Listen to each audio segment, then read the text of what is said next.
Hello everyone, welcome back to my YouTube channel. नोंथांमोनखौ आंनि YouTube channel आव बयखौबो खनसे बरायग्रोनाय जाबाय। थ' नोंथांमोन आं फार्स्टआवनो बुंनो सानग्रोखायो मानो होनना बुङोब्ला आङो फ्रन्ट केमेराजों आङो भिडिअ बानाय बिनि थाखाय आङो सानग्लास गाननो गोनां जायो आरोना। मानो होनना बुङोब्ला बे फ्रन्ट केमेराजों बानायोब्ला मेगनखौ सिदा नायब्लाबो माने खायलें खुइलें नायनाय नुयो आरोना। बेनिखायनो आङो सानग्लास हमो। नोंथांमोना आं फोरमायखाबाय। दा गुबै बाथ्राया बेनो जाहैबाय माने आंनाव गोबाङानो कमेन्ट खालामनानै सोंहरगासिनो दं आरोना। जोंहा उदालगुरि डिस्ट्रिक्टआव पेरामिलिटारिनि जिथुनाखि जोंहा डिफेन्सनि माखासे नाम रेजिस्टार खालामगासिनो दङ। गोबाङानो सोंदो आरोना आदा मा डकुमेन्ट्स नांगौ होननानै। दा माने डकुमेन्ट्स लानाय जेबो जाथ'वाखै। दा बेनो आरो बाथ्राया जोंहा उदालगुरि SSB केम्पआव भैरबकुन्द'आव बेयाव जोंहा माखासे गावनि बाय'डाटा लानानै थांब्लानो जाबाय। नोंथांमोना जिखुनु मर्निं टाइमाव थांब्लानो जाबाय। 10टानि सिगां मोनहैनांगौ बेयाव। 10टानि सिगां माने 9टानि सिगां थाब मोनहैयोब्ला मोजां जायो नोंथांमोननिनो। दा जोङो माखासे बाय'डाटाल' लादों। नोंनि नाम ओमफ्राय गामिनि नाम ओमफ्राय नोंस्रा बिमा बिफानि नाम बेफोरखौ लाग्रोदों। बिनिफ्राय नोंनि बैसोआ बेसेबां नोंनि हाइटआ बेसेबां बेफोरखौ लिरना होनांगौ। ओमफ्राय मबाइल नाम्बार ओमफ्राय नों मा थारिखआव थांगोन। नों गाबोन थाङोबा गाबोननि डेटखौ होनांगौ। दिनै थाङोब्ला दिनैनि डेटखौ होनांगौ आरोना। बेखौ बेसांखिनियानो माने नों बाय'डाटा नोंनि फरायनायनि फारसे इडुकेसन क्वालिफिकेसन नों बेसांसिम फरायनाय बेखौ होनांगौ। नोंथांमोना माने बे मिनिमाम दायो क्लास 10निफ्राय एबाउट नोङो ग्रेजुवेसन PhD बेसांसिम माने होनो हागोन आरो ST फोरनि थाखाय। दा बेनो माखासे डिस्ट्रिक्टफोराबो आं माखासे जोंना BTRनि आदार्स डिस्ट्रिक्टनि मानसिफ्राबो आंखौ गोबां कमेन्ट खालामनानै सोंहरदों आरोना। आदा जोंनि डिस्ट्रिक्टनि थाखाय बे भेकेन्सिया दंना गैया होननानै। दा माने जेबो भेकेन्सि ओंखारथ'वाखै बेखौ आं दा जेबो बुंनो हाथ'वा। नोंथांमोना जिथुनाखि जोंहा BTRनि चिफ जोंहा दा गोदान सरकारनि जिथुनाखि चिफ मिनिस्टार बिथां प्रमद बर' सारानो बुंखादों। दा माने जोङो डिस्ट्रिक्ट बाय डिस्ट्रिक्ट दा BTR ओनसोलाव दायो जागायजेनग्रोबाय आरोना। बाक्सा ओमफ्राय उदालगुरियाव जाग्रोबाय। बाक्सायाव ओरै तामुलपुर माबाथिंजाय मा होनना बुङो दाउथ्रा लखि बाजारथिंजाय जाग्रोबाय। ओमफ्राय ओरै सामब्रांथिं जाग्रोबाय।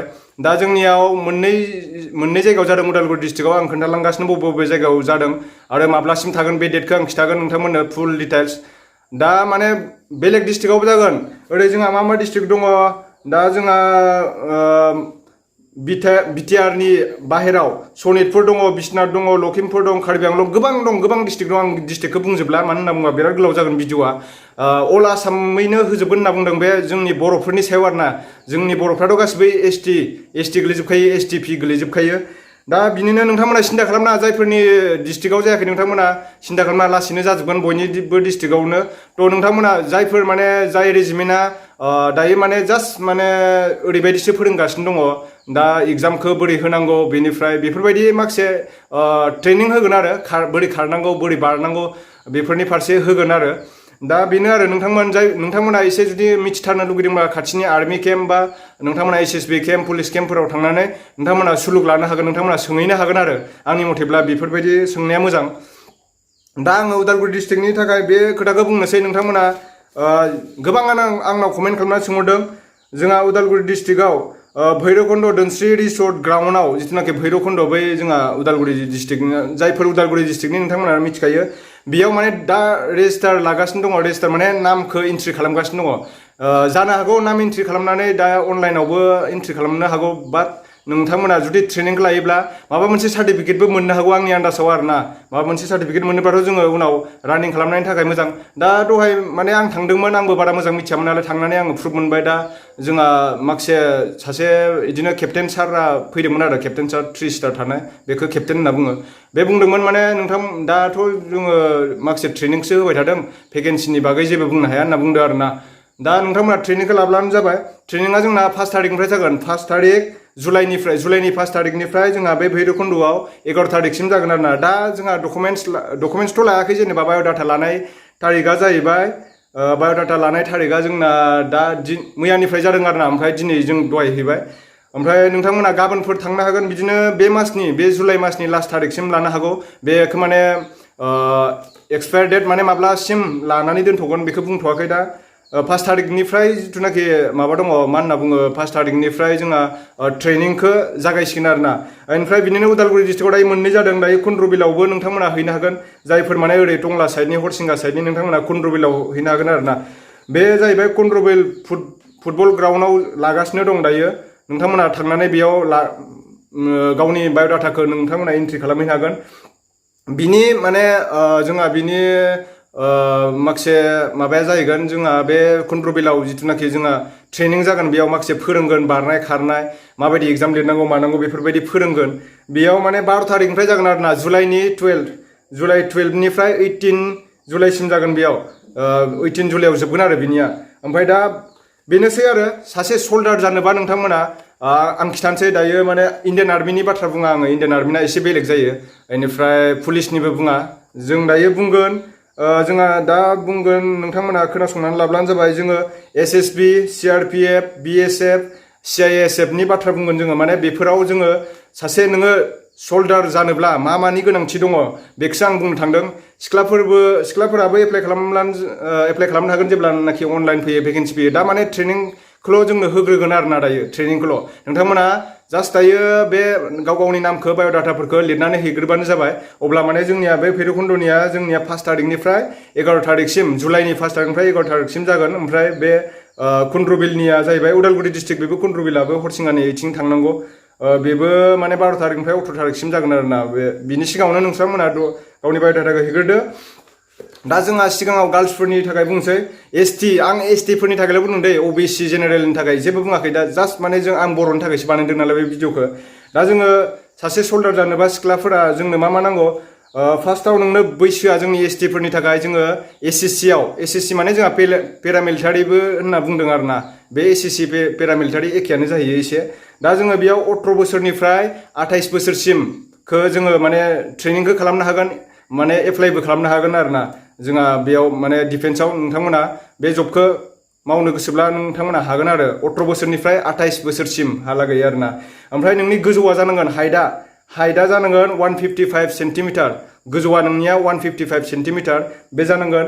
बेनिफ्राय सेट्स माने बिखाया नोंना बेसेबां गुवार सिख्लाफोरनिया बेखौ बियाखै माने बेफोरखौ सुवा आरो सिख्लाफोरनिखौ दा सिख्लाफोरनि रानिंआ जाहैबाय ओमफ्राय 1.6 किल'मिटार माने 1600 मिटार आरोना आर्मियाव होयो जोंनिया सेंग्राफोरनिया 5 मिनिट 40 सेकेन्डआव कमप्लिट खालामनांगौ बिनि सिगाङावनो कमप्लिट खालामनांगौ बाट माने सिख्लाफोरनो बहुत खम होदों बिराद मोजां बिसोरनो 1600 मिटारावनो कमप्लिट खालामनो होदों बेखौ टाइमखौ होदों जोंना 8 मिनिट 5 सेकेन्डनि गेजेराव बे 1600 मिटारखौ 1.5 किल'मिटारनि एसेल'सो बारा 1.5 किल'मिटार 100 मिटार आरोना बेखौ कमप्लिट खालामनांगौ जोंहा 8 मिनिट 5 सेकेन्डआव सिख्लाफोरा दै बे जाबाय दानिया जोंहा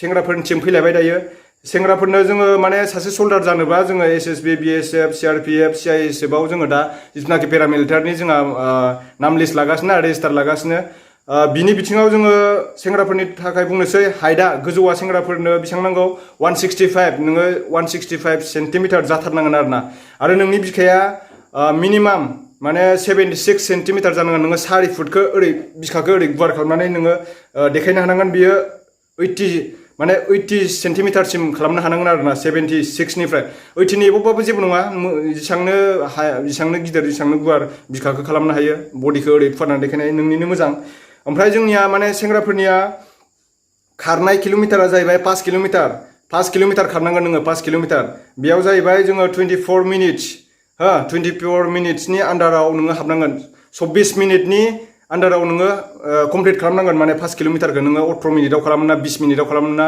21 मिनिटाव खालामो नोङो एक्सलेन्ट खालामनोब्लाथ' नोङो 18 मिनिटफ्राव 17 मिनिट 16 मिनिटफ्राव खालामबा मोजां आरो नोंनि थाखाय दा बेनोसै आरो नोंथांमोना जिनाखि माने बे जाबाय थादों नाम रेजिस्ट्रेसन खालामबाय थादों बेयो फ्रि कर्स माने माबायदि नोंथांमोना खारनांगौ माबायदि बारनांगौ माबायदि एग्जामखौ होनांगौ बिनि थाखाय माखासे फोरोंनो नागिरदों नोंथांमोना जायफोर गोसो गुदुं नोंथांमोना सोलोंनो हागोन नोंथांमोना हैलायलायदो डकुमेन्ट्सफोरखौ जायफोर नाम एन्ट्रि खालामाखै दा बेनोसै नोंथांमोन जायफोरा माने डिफेन्सआव इन्टारेस्टेड जायफोर माने गोसो दङ क्लास 10निफ्राय माने क्लास 10 पास जाथारनांगोन आरोना मिनिमाम आर्मियावब्ला नोङो इण्डियान आर्मिनि बाथ्रा बुंथ'ला आङो नेक्स्ट टाइमाव बुंसै इण्डियान आर्मिनि जुदि इनफरमेसन लाबोनांगौब्ला नोंथांमोना कमेन्ट सेक्सनाव कमेन्ट खालामना खिथाब्लानो जाबाय आर्मियावब्ला नोङो क्लास 8 पास जाबानो जायो क्लास 8 पास जाबानो जायो आं आर्मिनि खोथा बुंथ'ला दायो माने जोङो खारनानै जे मोनथारगोन बा मोनबायानो नोङो खारनानै बेखौ नोङो खारनानै जे नोङो रिटेन एग्जाम होना बे नङा नोंथांमोना फरायनानै लाबानो जाबाय नैबे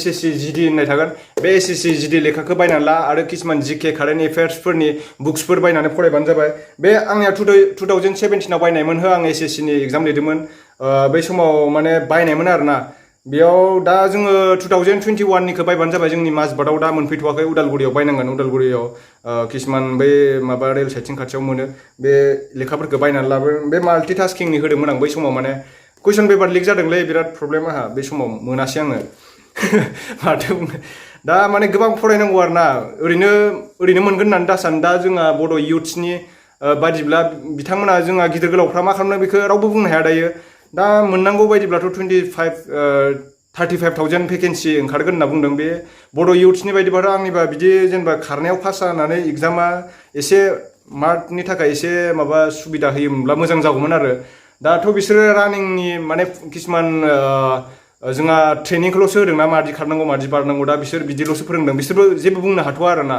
दा बोरै जागोन घटनाया बोरै जालांगोन दा गिदिर गोलावफ्रासो मिथिगौ दा नोंथांमोन बेनोसै आरो जायफोर माने रेजिस्ट्रेसन खालामना लायाखै नोंथांमोना थाब रेजिस्ट्रेसन खालामना लादो बिनिफ्राय ट्रेनिंखौ लादो जायफोर बेनोसै जायफोरा भिडिअखौ नायनानै एसेबाबो बुजिदों नोंथांमोना कमेन्ट सेक्सनाव कमेन्ट खालामनानै खोन्थाहरदो आरो जायफोर बुजियाखै नोंथांमोना नोंथांमोना आंखौ इन्सटाग्रामाव फल' खालामनानै कल खालामनानै सोंहरनो हागोन इन्सटाग्रामनि लिंकखौ आङो डिसक्रिपसनाव होनाय जाबाय गाहायाव थ' बिदिब्ला नोंथांमोन जायफ्रा आंनि चेनेलखौ दिनैसिम नायदों दिनैसिम नुदोंब्ला नोंथांमोना साबस्क्राइब खालामाखैबा साबस्क्राइब खालामना लादो बेजों लोगोसे बेल आइकनखौ थुना होबानो जाबाय जाहाथे आं भिडिअ गोदान हगारब्लानो नोंथांनि स्क्रिनसिम सिगांग्रो नुजाहैग्रोयो आं बे भिडिअखौ माने नोंथांमोना बांद्राय कमेन्ट खालामबाय थानायखाय आं कमेन्टआव बेसेबां रिप्लाय हरबाय थानो बिनि थाखाय आं बे भिडिअखौ बानायनाय जाबाय मोनाब्लाबो एसे नयस फैबाय जेबो नङा मानो होनना बुंब्ला नै जोंना कारेन्ट गैया बिनि थाखाय आं बानायनो गोनां जाबाय कारेन्ट मोजांब्लाथ' एसे क्लियार नुबावगौमोन फेसखौ जेबो नङा नोंथांमोनाथ' बाथ्राखौ खोनाखाबाय जानांगौ सासे माने सल्डार जानोबा सासे डिफेन्सनि माने सासे गावखौनो माने डिफेन्सनि खामानि मावग्रा साननोब्ला माने सिकिउरिटि मा होनना बुङो बेखौ सिकिउरिटिथ' बुङा जेनेबा डिफेन्सनि खामानि मावग्रा बे जेनेबा माबा जानोब्ला नोङो सासे आर्मि जानोब्ला मानि गोनांथि दङ नोंथांमोनथ' आं बुंखाबाय थ' बिदिब्ला नोंथांमोना लाइक एन्ड शेयार खालामलायदो भिडिअनि लिंकफोरखौ जायफोरा मिथियाखै नोंथांमोनाबो खोन्थाना होदो थ' बिदिब्ला नोंथांमोन नेक्स्ट भिडिअ थाबैनो लोगो मोनफिनगोन बाय